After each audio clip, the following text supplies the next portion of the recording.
Hello student, once again you are most welcome in this class in which I am going to teach you mathematics class 12th NCERT and exercise 10.2 means vector algebra हम लोग पढ़ रहे हैं जिसकी exercise 10.2 solve कर रहे हैं। Already इसके क्वेश्चन 1 to 10 हम लोग पिछली क्लास में सॉल्व कर चुके हैं या उनको करना सीख चुके हैं। सीखते हैं नेक्स्ट क्वेश्चन 11 से 11 to 19 यानी लगभग हाफ एक्सरसाइज हम प्रीवियस क्लास में कर चुके थे। रिमेनिंग हाफ क्वेश्चन आज हम लोग इस एक्सरसाइज में करेंगे। तो समझते हैं 11 क्वेश्चन को। So that the vector are collinear, कोई टू वेक्टर कोलिनियर होने की क्या कॉन्सेप्ट है कि A is equal to lambda B होता, A is equal to lambda B होता। उसकी जो कोलिनियर होने की कॉन्सेप्ट है पहले उसको हम लोग समझते हैं। देखिएगा एक वेक्टर हमारा ये है, vector A is equal to lambda vector B. It can be written as a1i plus a2j plus a3k is equal to lambda into b1i plus b2j plus b3k। जो रेशियो है वो इक्वल आना चाहिए, यानी lambda की value सभी points के लिए इक्वल होनी चाहिए। इस प्रकार से कि a1i plus a2j plus a3k is equal to, अगर हम लैम्डा का मल्टीप्लाई इस पॉइंट में इस वेक्टर में कर देते तो ये हो जाएगा लैम्डा v1i, इसी प्रकार से हो जाएगा lambda v2j plus lambda v3k। अब चूंकि वेक्टर देखिएगा इक्वल है, both the vectors are equal, that is coefficient of i j k will also be equal, that is a1 is equal to lambda b1। तो यहां से अगर हम lambda की वैल्यू फाइंड करते हैं इसी प्रकार से लैम्डा की वैल्यू अगर आप यहां से फाइंड करना चाहो तो लैम्डा इज इक्वल टू हो जाएगा आपका a1 upon b1। Similarly j के लिए a2 इज इक्वल टू हो जाएगा आपका लैम्डा b2। अब यहां से अगर आप लैम्डा की वैल्यू फाइंड करना चाहते हो तो a2 upon b2। In the same way k के कोएफिशिएंट के लिए a3 इज इक्वल टू हो जाएगा lambda v3। Value of lambda B here is equal to a3 upon b3। Means सभी लैम्डा के इक्वल है। इसका मतलब है a1 a2 is equal to b1, a1 b1 is equal to a2 b2 is equal to a3 b3। तो जो आपके direction ratio है उनका रेशियो आपस में हर जगह इक्वल है। अगर ऐसी कंडीशन सेटिस्फाइड हो जाती है तो जो आपको दो वेक्टर होते हैं वो कोलिनियर कहे जाते थे। आपको केवल a is equal to lambda B solve करना पड़ेगा। मीन्स यहाँ पर या कोई लैम्डा की मीन्स है कोई जो वेक्टर b है वहां से एक कोई कांस्टेंट नंबर होगा जो आपको कॉमन मिल जाएगा। आफ्टर दैट जो ब्रैकेट में वेक्टर आपका बचेगा वो a के इक्वल होगा, तो वो तभी एक आ जाएगा ये वेक्टर a और b दोनों कोलिनियर है। देखिएगा question 11 in which we have given that vector a is equal to है 2i minus 3j 2i minus 3j plus 4k और vector v is equal to है 4i माइनस का 4i plus का 6j और minus का 8k। If two vector a and v are collinear, if two vector a and v are collinear that is a is equal to lambda b। ये condition हमारी satisfied होनी चाहिए। Means 2i minus 3j plus 4k is equal to, अब lambda यहाँ क्या होना चाहिए, आप इसमें से कॉमन क्या ले सकते हैं वेक्टर बी से। वेक्टर बी से आप -2 कॉमन ले लीजिएगा, वही आपका लैम्डा होगा। -2 कॉमन लेने के बाद हमारा बचेगा 2i minus 3j plus 4k। आप देखिएगा इस ब्रैकेट का अंदर का वेक्टर और ये वेक्टर दोनों सेम आ रहे हैं। अगर ये कंडीशन इस प्रकार से ही बन जाती है तभी हम ये कह सकते हैं vector a and b collinear होंगे। That is vector a and vector b are collinear. इस प्रकार से क्वेश्चन 11 को किया जा सकता है। समझते हैं next question 12। In question 12 we have given that find the direction cosine of the vector. किसी वेक्टर के आपको डायरेक्शन कोसाइन फाइंड करने हैं। तो डायरेक्शन कोसाइन मीन्स क्या होता है, जब हम किसी वेक्टर के यूनिट वेक्टर फाइंड करते हैं तो आई जे और के जो कोएफिशिएंट होते हैं वो डायरेक्शन कोसाइन के इक्वल होते हैं, और जो आई जे के नॉर्मल में जो स्थिति होती है वो डायरेक्शन रेशियो होती है without taking unit vector, without finding unit vector. तो मीन्स देखिएगा क्वेश्चन 12 किस प्रकार से करना, बहुत ही इजी क्वेश्चन है। क्वेश्चन 12 इस प्रकार से आपको एक वेक्टर गिवन है जिसको हम ए कंसीडर कर लेंगे, i + 2 + 3j। लेट एक वेक्टर आपको ए गिवन है जिसमें i + 2j + 3k गिवन है।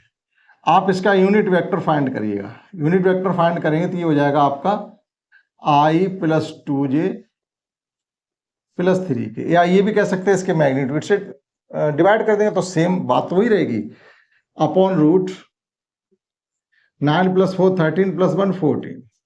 It can be written as 1 upon root 14i + 2 upon root 14j + 3 upon root 14k। जब हम ये यूनिट वेक्टर फाइंड कर लेते हैं, वो आई जे के जो कोफिशिएंट है वही आपके डायरेक्शन कोसाइन कहे जाएंगे, ठीक। लेकिन डायरेक्शन रेशियो आपका 1 to 3 था, वो डायरेक्शन रेशियो थे, ये डायरेक्शन कोसाइन हो जाएंगे। That is direction cosine are, direction cosine आपके होंगे 1 upon root 14, 2 upon root 14 and 3 upon root, ये आपके क्वेश्चन 12 के डायरेक्शन कोसाइन हो गए। समझते हैं। नेक्स्ट क्वेश्चन 13 देखिएगा। 13 क्वेश्चन हमको find the direction cosine of a vector joining the point A and B in the direction A to B. यहाँ भी आपको डायरेक्शन कोसाइन ही फाइंड करने हैं, लेकिन ए का पोजीशन वेक्टर फाइंड करना है, बी का पोजीशन वेक्टर फाइंड करना, आफ्टर दैट आपको वेक्टर ए बी फाइंड करना है, ए बी वेक्टर का आपको यूनिट वेक्टर फाइंड करना पड़ेगा। आफ्टर दैट ही आप बता सकते हैं उसके डायरेक्शन कोसाइन क्या होंगे। तो देखिएगा, position vector of A is equal to question 13 we have O A, that is point A के पॉइंट आपको गिवन है 1 2 -3, तो उसका पोजीशन वेक्टर हो जाएगा i + 2j - 3 के। इसी प्रकार से बी पॉइंट का पोजीशन वेक्टर क्या हो जाएगा, आप i j के साथ उनको लिख सकते हैं -1 -2 +1 -i - 2j + k। ये आपको पोजीशन वेक्टर मिलेंगे, लेकिन हमको वेक्टर ए बी चाहिए, उसमें कहा गया in the direction A to B, that is A B. तो ए बी वेक्टर क्या हो जाएगा आपका, ए बी वेक्टर के लिए हम फाइंड करेंगे ओ बी - ओ ए। ये रिलेशन हम आपको पिछले क्लास में एक्सप्लेन कर चुके हैं। तो ये इससे माइनस करेंगे तो ये हो जाएगा -2i, यहाँ माइनस करेंगे तो ये हो जाएगा -4j, और इसको माइनस करेंगे तो ये हो जाएगा 4k। नाउ इसका यूनिट वेक्टर फाइंड कर लेते हैं।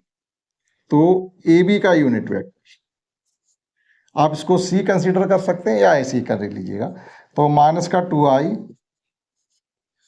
और -4j और +4k अपॉन रूट 4 + 16 + 16 36 हो जाएगा। 36 का स्क्वायर रूट हो जाएगा 6। तो ये वेक्टर ए बी का यूनिट वेक्टर आपका आ गया है -2/6 20 -1/3 डायरेक्ट लिखिएगा, -1/3i, और ये -2/3j, और ये +2/3k। तो डायरेक्शन कोसाइन क्या हो जाएंगे, -1/3 -2/3 और 2/3। ये आपके डायरेक्शन कोसाइन हो गए क्वेश्चन 13 में in the direction A to B. आप नोट कर सकते हैं 13 क्वेश्चन तक, समझते हैं next question 14। And let's understand next question 14 in which we have given that show that the vector i + j + k is equally inclined to the axis ox oy oz। Means direction cosine equal आने चाहिए। आपको जो vector given है, अभी हमने 2 question just किए, इसमें हमने डायरेक्शन कोसाइन फाइंड किए, लेकिन वो डायरेक्शन कोसाइन आपके सभी डिफरेंट अलग अलग आए।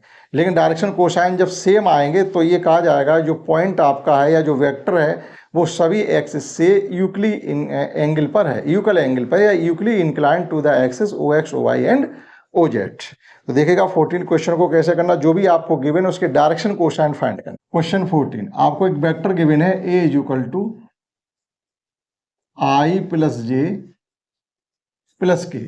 आप इसका यूनिट वेक्टर फाइंड करिएगा, तो ये हो जाएगा आपका i + j + k upon root 3 means इसका it can be written as 1/√3 I plus 1/√3 J plus 1/√3 K। I J K जो कोफिशिएंट है वही आपके डायरेक्शन कोसाइन होंगे। तो डायरेक्शन कोसाइन R आप चाहो तो it can be written as, इसको लिख सकते हैं आप cos alpha is equal to 1/√3 और ये हो जाएगा आपका cos beta is equal to 1/√3 और ये हो जाएगा आपका cos gamma is equal to 1/√3। cos alpha cos beta cos gamma ये डायरेक्शन कोसाइन कहे जाते हैं।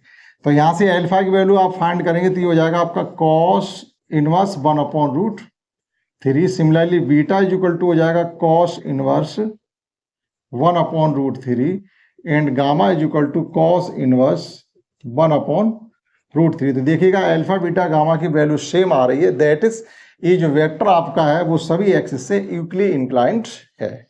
Hence the given vector is equally inclined to the axis that is OX, OY and OZ। Let's understand next question 15 में आपको internally division और externally division की concept सीखनी पड़ेगी, जिसमें से find the position vector of R का position vector आपसे पूछा जा रहा है, which divide the joining 2 point P and Q whose vectors given है हमको रेस्पेक्टिवली इंटरनली एंड एक्सटर्नली। तो देखिएगा क्या इसकी कॉन्सेप्ट थोड़ा आप समझ लीजिएगा उसको। ये कोई वेक्टर इस प्रकार से P है, ये PQ वेक्टर कोई है, ये है हमारा P और ये है Q, PQ वेक्टर है, ठीक। इसका जो वेक्टर है वो A है पोजीशन वेक्टर और इसका पोजीशन वेक्टर हमने मान लिया B और ये O है, ठीक, ये B है आपका और कोई R पॉइंट हमारा यहां पर है R जो इनको M/N में डिवाइड करता है, ठीक। तो इसके R का जो वेक्टर हमने मान लिया स्मॉल r। तो ये OR ही हमें फाइंड करना है जब इंटरनली, ये इंटरनली डिवीजन है। इस प्रकार का डिवीजन आपका इंटरनली डिवीजन कहा जाएगा, लेकिन एक्सटर्नली डिवीजन के लिए R पॉइंट आपके PQ से जब बाहर हो जाए, उधर की तरफ हो जाए या इधर की तरफ हो जाए, किधर भी हो जाए, लेकिन PQ से आउट होगा तो वो एक्सटर्नली डिवीजन कहा जाएगा। और इंटरनली डिवीजन के लिए वो क्या जाएगा, MQ हो जाएगा, ये MQ इंटू NP। अगर आपका इंटरनली डिवीजन फाइंड करना है मतलब बैलेंस बनाना है, मीन्स कि ये R पॉइंट है PQ को एक तरफ M एक तरफ N इस रेशियो में डिवाइड कर रहा है, तो इसकी पोजीशन क्या हमें वो फाइंड करनी है। तो इसकी पोजीशन के लिए हम OR इज इक्वल टू लिख सकते हैं इंटरनली डिवीजन के लिए जो ये डिस्टेंस है उसका मल्टीप्लाई इस वेक्टर के साथ होगा और जो ये डिस्टेंस है इसका मल्टीप्लाई इस वेक्टर के साथ होगा, अपोजिट होगा। ऐसा नहीं करेंगे कि M का मल्टीप्लाई आप P के साथ करें, N का मल्टीप्लाई आप Q के साथ करें।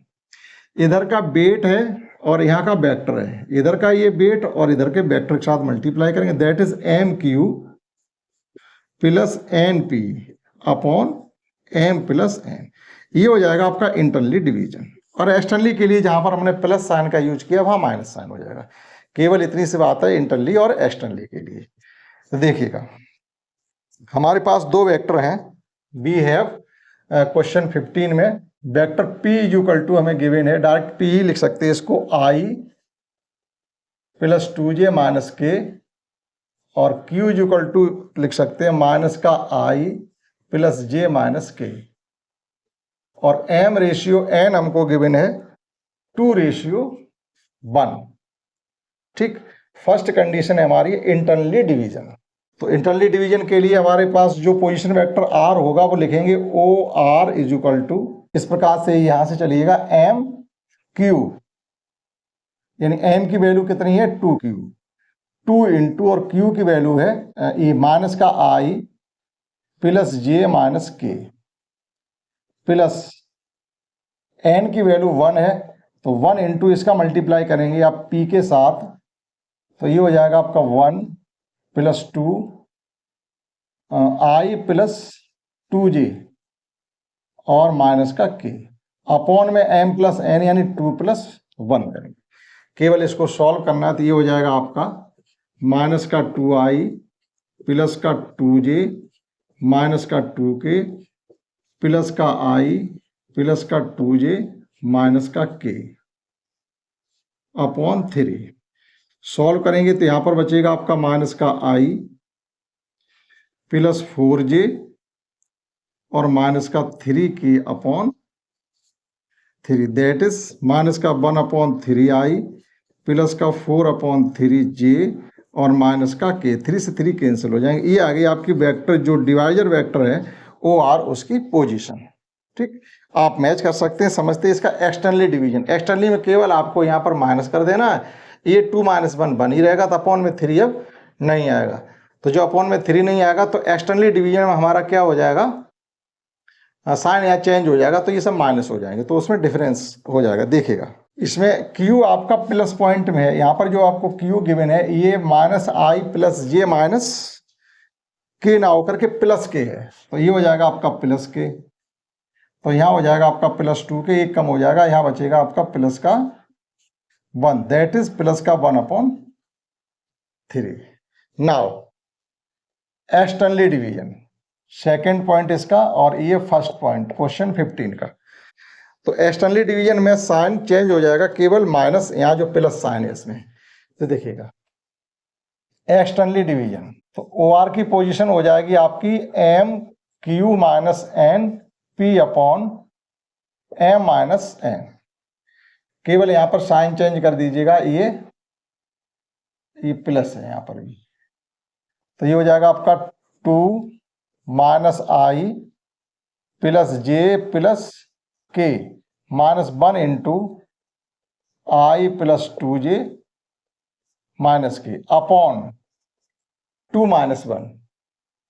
सॉल्व करेंगे तो माइनस का 2i प्लस का 2j प्लस का 2j माइनस, ये सभी साइन चेंज हो जाएंगे, तो i - 2j प्लस का k और 2 - 1 बन रह जाएगा, तो अपॉन में कोई नंबर नहीं है, ये हो जाएगा माइनस का 3i, ये कैंसिल हो जाएंगे, और ये हो जाएगा प्लस का 3k। जे का कोएफिशिएंट इसमें, यानी जे का स्टेप नहीं होगा, जैसे जे आपका कैंसिल आउट होगा। तो इस प्रकार से हम इंटरनली और एक्सटर्नली डिवीजन के क्वेश्चन को कर पाएंगे। समझते हैं नेक्स्ट क्वेश्चन 16, आप नोट कर सकते हैं 14 एंड 15।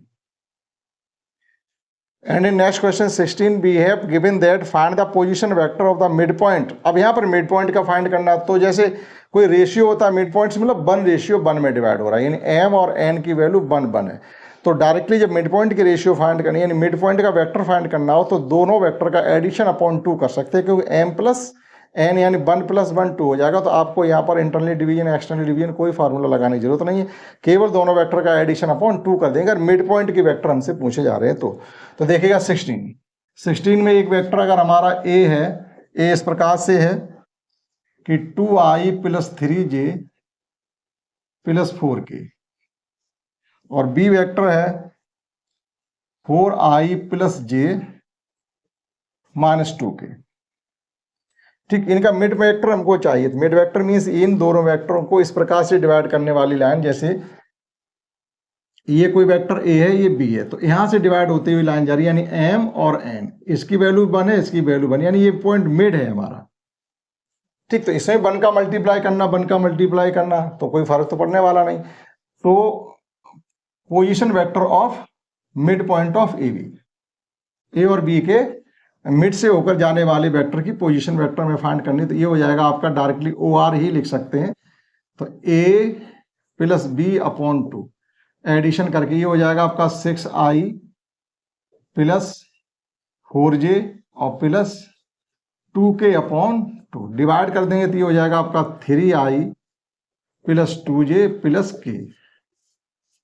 ये ए और बी के मिड पॉइंट से होकर जाने वाले वेक्टर का पोजीशन वेक्टर होगा। And let's understand next question 17 in which we have given that so that the points a b c with position vector a b c position vector given है respectively the form a vertices of a right angle triangle।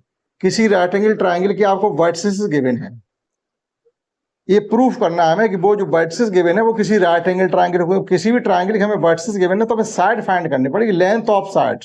जब length of side find कर लेंगे तभी तो हम proof कर पाएंगे। अगर पाइथागोरस थ्योरम वेरीफाई हो जाती है तो जो वर्टिसेस होंगे वो किसी राइट एंगल ट्राइंगल के होंगे, तो वर्टिसेस की हेल्प से हम साइड की लेंथ फाइंड कर लेंगे। देखिएगा पोजीशन वेक्टर हमको गिवन है,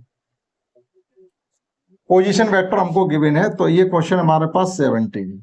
तो पोजीशन वेक्टर मींस ओ ए, ओ बी और ओ सी आपको गिवन है। तो यहां से ए बी बी सी सी ए पहले फाइंड करेंगे, फिर उनका मैग्नीट्यूड निकालेंगे तो लेंथ ऑफ साइड मिल जाएगी हमको। आफ्टर दैट हम पाइथागोरस थ्योरम को वेरीफाई कर सकते हैं। तो देखिएगा यहां पर ओ ए जो गिवन है वो है हमारा 3i माइनस 4j और माइनस 4k। इसी प्रकार से ओ बी जो गिवन है वो है 2i minus j plus k, और ओ सी गिवन है आपकी i minus 3j minus 5k। वैसे चाहो तो डायरेक्ट यहां से भी हो जाएगा, लेकिन वो तो वर्सेस गिवन है, हमें लेंथ कहां गिवन है। तो ए बी इक्वल टू क्या होगा, ए बी इक्वल टू होगा आपका ओ बी माइनस ओ ए। इसमें से इसको माइनस करेंगे तो ये हो जाएगा आपका माइनस का आई, यहां हो जाएगा आपका प्लस का 3j, और ये हो जाएगा आपका प्लस का 5k। आप मॉड ऑफ ए बी भी यहीं से फाइंड कर लीजिएगा, यानी लेंथ ऑफ ए बी क्या हो जाएगी 25, ये हो गई आपकी कुल मिला के √35। इसी प्रकार से ए बी हो गई बी सी, अगर हमको बी सी फाइंड करना तो ये हो जाएगी आपकी ओ सी माइनस ओ बी। ओ सी यानी थर्ड वेक्टर से सेकंड वेक्टर को सब्ट्रैक्ट करेंगे तो ये हो जाएगा आपका माइनस का आई, ये हो जाएगा माइनस का 2j, क्योंकि माइनस करेंगे तो ये साइन चेंज हो जाएंगे, और ये भी माइनस का हो जाएगा तो ये हो जाएगा माइनस का 6k। B C equal to हो जाएगा ये 36 40 यानी √41। ये बी सी साइड की लेंथ निकल आई है, और अब हमें लेंथ फाइंड करनी है सी ए की। तो सी ए इक्वल टू हो जाएगा आपका ओ ए माइनस ओ सी, ओ ए माइनस ओ सी, सी ए। तो यहां से इसको माइनस करेंगे तो ये हो जाएगा आपका 2i, और यहां j से j माइनस करेंगे तो माइनस का j, और इसको माइनस करेंगे तो प्लस का k। इसकी लेंथ फाइंड कर लीजिएगा, ये हो जाए अभी तो ये सी ए वेक्टर है पूरा आपका, सी ए जो साइड है पूरा उसका वेक्टर के मैंने, लेकिन उसकी लेंथ क्या होगी तो उसका मॉड फाइंड करना पड़ेगा, ये हो जाएगा आपका √6। अब देखिएगा ए बी बी सी सी ए मिलकर के क्या पाइथागोरस थ्योरम को सेटिस्फाइड कर रहे हैं। अगर पाइथागोरस थ्योरम सेटिस्फाइड हमारी हो रही है तो हम कह सकते हैं कि जो ये वर्टिसेस गिवन थे आपको वो किसी राइट एंगल ट्रायंगल की वर्टिसेस हैं। बी है बाय पाइथागोरस थ्योरम। तो पाइथागोरस थ्योरम के लिए आप देखिएगा किन दो साइड्स का स्क्वायर थर्ड साइड के इक्वल हो रहा है, 41 35 और 6, यानी 6 और 35 मिलकर के 41 हो रहे हैं। That is B C square is equal to A B square plus C A square.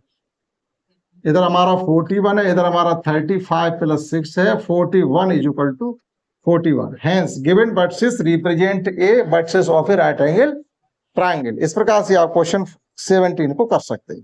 ठीक, आप नोट कर सकते हैं इसको, समझते हैं। Next question 18, and in next question 18, in A triangle ABC which of the following is not true, हमसे ये पूछा गया। तो नॉट ट्रू के लिए हम पहले इस क्वेश्चन को मेंशन करते हैं 18 को, फिर हम समझाते हैं कि नॉट ट्रू कैसे फाइंड करेंगे। देखिएगा एक हमको इस प्रकार से ट्राइंगल गिवन है,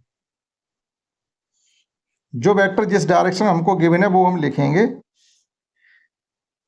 ए बी सी। ए बी की डायरेक्शन ये है, बी सी की डायरेक्शन ये है, और ए सी की डायरेक्शन ये है। ठीक, अब देखिएगा जो इसके पॉइंट हैं उनको मेंशन करते हैं। ए, इस प्रकार से आपको ये 4 ऑप्शन गिवन है, आपको केवल ये बताना है कि इसमें कौन सा ट्रू नहीं है। ठीक, तो ट्रायंगल रूल हमारा क्या कहता है, इस ट्रायंगल में आ जाए। ट्रायंगल रूल ये कहता है कि A B vector plus B C vector, A B vector plus B C vector is equal to में है आपका ए सी वेक्टर है, ए सी वेक्टर है। तो इसको हम क्या लिख सकते हैं, A B plus B C, और माइनस में तो ए सी लिख सकते हैं, इज इक्वल टू 0, जैसा का तैसा। तो एक तो ये सही हो रहा हमारा, A B B C minus A C कहीं है तो बी वाला हमारा सही है। ठीक, और अगर हम इसको ए सी तो इसकी डायरेक्शन में हमने लिखा, अगर हम सी ए लिखना चाहें इसको तो ए बी बी सी और प्लस का सी ए लिख सकते हैं। अगर हम डायरेक्शन चेंज करेंगे तो इसका साइन चेंज होगा, तो माइनस फिर आ जाएगा तो प्लस हो जाएगा। अब देखिएगा ये वेक्टर भी इसमें शो हो रहा है, ए वाला, ए भी हमारा ए वाला और बी वाला दोनों ही सही है। अब देखिएगा माइनस सी ए,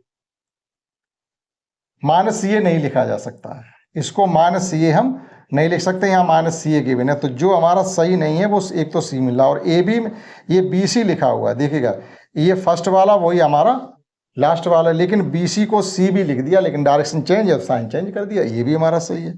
तो केवल एक ही वेक्टर जो ऑप्शन है वो सी है, जो कि हमारा ट्रू नहीं है।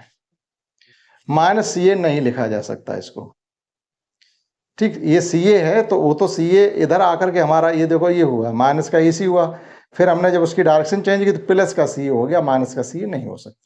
ठीक, लास्ट क्वेश्चन इस एक्सरसाइज का, ए और बी आप दो कोलिनियर वेक्टर हैं, तो यहाँ भी हमसे 4 ऑप्शन जो गिवन है उनमें से आपका कौन सा ट्रू नहीं है, इनकरेक्ट ऑप्शन आपको यहाँ भी मेंशन करना है। तो अगर कोई दो वेक्टर ए और बी कोलिनियर हैं तो उनको हम इस प्रकार से, फर्स्ट में हमें ये गिवन है कि v इक्वल टू लैम्डा ए, अगर कोलिनियर है और लैम्डा कोई स्केलर है तो ये कंडीशन हमारी सही है।